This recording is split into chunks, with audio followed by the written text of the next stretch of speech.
Good morning, students. Today we'll start the chapter from producers to consumers, role of intermediaries. In this video, we will discuss the problems faced by the farmers, role of the wholesalers and wholesale market, the putting out system, and the role of corporation. In the previous video, we have discussed different type of market. In this video, we will discuss various stages through which a product travels before it reaches the market. So let's start the chapter. Plight of the farmers. Our farmers work day and night, but still they cannot afford or they cannot live a comfortable life. So let's discuss some of the problems faced by the farmers. They cannot afford expensive and modern farmer techniques.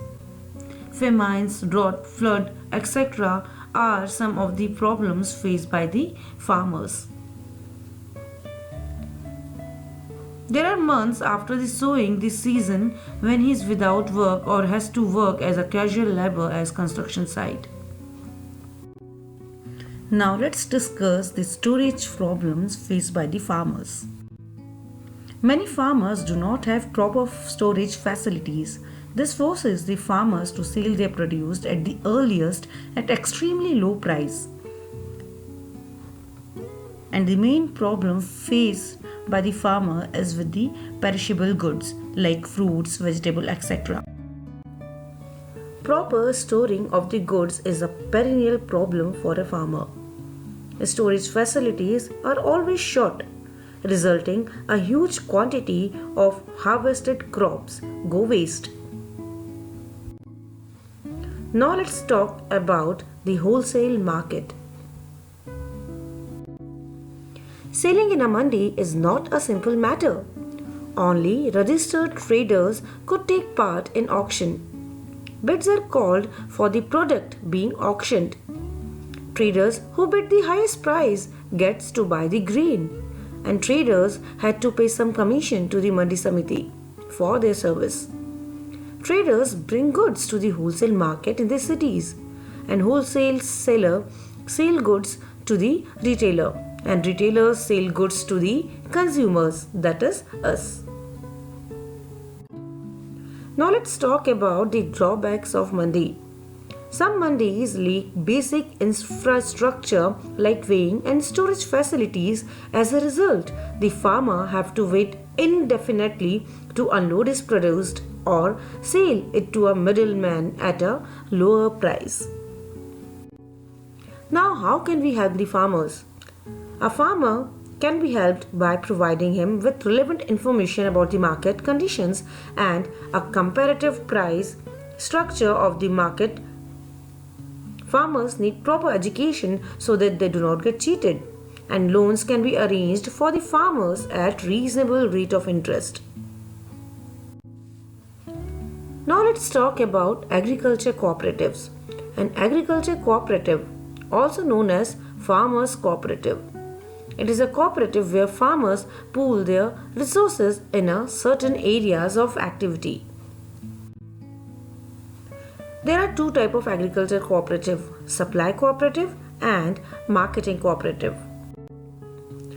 Supply cooperative provide inputs required for agriculture production, including seeds, fertilizers, chemicals, fuel, and farm machinery. Some supply cooperatives operate machinery pools that provide mechanical field services, for example, plowing, harvesting, etc., to their members. Marketing cooperative. The cooperative society collect the products from the individual members and market them. The very good example of this is Amul, the Taste of India, which work as a marketing cooperative for the farmers. Now let's talk about putting out system. What is putting out system? The putting out system is a means of subcontracting work. It is also known as domestic system, workshop system, or outsourcing system. In this method, the work is contracted by a central agent to subcontractor who complete the work in off-site facility, either in their homes or workshop with multiple craftsmen. It was used by English and American textile industries in shoemaking, making parts for small firearms from Industrial Revolution until the mid of 19th century. Now let's see how this putting out system works. In this system, the raw wool, or we can say the raw material, is provided by the manufacturer to the weaver. And the weaver do scribbling, spinning, weaving, fulling, finishing and all the other work. And again after this, the finished product is again given to the manufacturer, and the manufacturer sell this finished product to the market.